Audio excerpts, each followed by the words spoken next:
In TV, movies and video games, there are certain characters that have a seemingly continual reboot cycle. And I don't mean in the Doctor Who sense. I'm talking about how pretty much every 10 years we get a new Sherlock Holmes or Robin Hood or, inexplicably, Sonic the Hedgehog. So it should be no surprise that Neocore Games, who have a number of Van Helsing titles in their catalogue, another name that crops up with semi-regularity, have taken a fourth swing at King Arthur and the legends surrounding him, his knights and the Round Table in King Arthur: Knight's Tale. Before we begin, it's worth noting that this review is based on a very early version of the game and is not necessarily fully indicative of the final title. King Arthur: Knight's Tale opens with the death of both the title character, King Arthur, and the player character, Sir Mordred. This would be a big stumbling block for most titles, but this story is a self-confessed dark fantasy and takes place in an alternative, nightmarish vision of Britannia. Rather traditionally, the use of actual lore from the established legend of King Arthur is, to say the least, loose, but what is there is solid and doesn't bastardise the mythos as much as we are perhaps accustomed to in video games, which is to be commended. As Sir Mordred, you are tasked with recreating the Round Table, recruiting heroes, and ultimately killing a now insane King Arthur. What was that I said about bastardisation? To do this, you have two main objectives. 1. Defeat your enemies in turn-based combat and spread the influence of your new Round Table, and 2. Rebuild Castle Camelot to its former glory. At time of writing, the early access version of the game has 2 story maps, 3 if you count the tutorial, and several random encounter maps, and if you've ever played Neverwinter Nights, Pillars of Eternity or similar, you'll be very at home in Knight's Tale. The controls are fairly standard.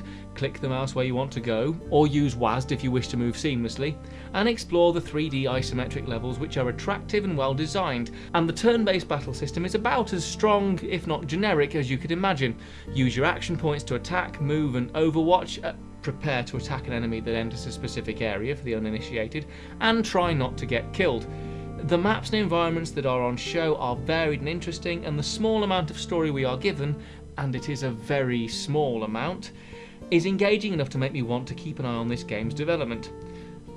I feel the 4 characters we do meet, Sir Mordred and 3 prospective knights, are quite similar in fighting style. 2 of them are essentially the same on the battlefield, which isn't great, but the variety in characterisation outside of combat is actually fairly extensive given the short time frame. This is helped by some variable but mostly solid voice acting and some pretty decent writing to boot. Between missions, you enter the RPG elements of Knight's Tale, the rebuilding of Camelot and the character sheet screen, all set against a rather good looking map, which even at this early stage has a good number of quest locations on display, and the model of Castle Camelot is nice and detailed, if again a little generic, and the rebuilding system is fairly well implemented. As the game expands and new areas of the castle become available to unlock, I can imagine this being a very interesting and useful mechanic, especially when you consider the roguelike elements of the story mode. If a knight dies in combat, they stay dead, and if they're injured, then they have to stay behind and heal while you go off on the next adventure. And it's this last sentence that means I am hesitant to recommend buying the game in its current early access state. See, the issue is this. While what is available to play is certainly worth looking at, and I have no doubt the full game will be as good if not better than the promise shown in these early stages, the scope on offer slightly flatters to deceive. 3 story maps and at least 5 random encounter maps, which are, as is tradition in these games, larger than the story maps, sounds like a good amount. In truth, it's only about 3.5 hours of content if you take your time, maybe 2.5 if you try to speedrun. It's all solid content, but there's just not a lot of it. For an early access game, this isn't necessarily a surprise or a bad thing, but £27.79 is a prohibitive price for what is essentially a playable demo, and it's a very good playable demo. The gameplay is solid, the design is solid, the soundtrack is good. Everything about this says it's going to be a good game, but there are too many elements that rely on you being able to complete lots of missions, but at the time of writing there are only 4 knights available to you, and they will inevitably die in combat. You cannot keep them all alive forever through all the maps we've got.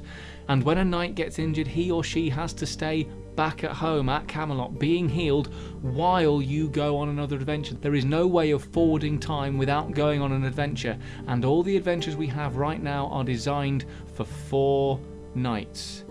So if you can't take a 4th one of the 3 remaining knights you take with you is going to get injured again, and you can see the cycle. Right now, although the content we have is good, there's just not enough of it.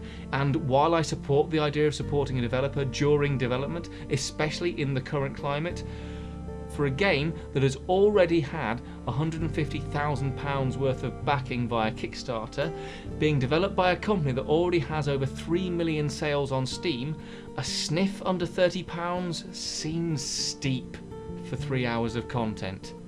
I'm not going to give a numerical score to an early access game, but I will say this. King Arthur Knight's Tale has a lot of promise, and if you can afford to drop the money on it right now, then it will almost certainly be the cheapest price for the game.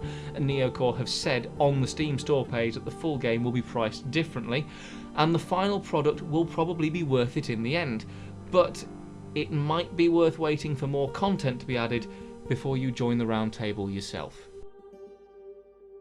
I've been Chris for Invicta magazine, and thank you for watching. Let us know what you think in the comments, and if you enjoyed it, please do give this video a like and a share. Don't forget to hit that subscribe button and keep up with all our latest content. You can also find us on Facebook, Instagram and Twitter, plus we stream regularly on Twitch, and you can find all those links in the description below along with our website. See you next time. Goodbye for now.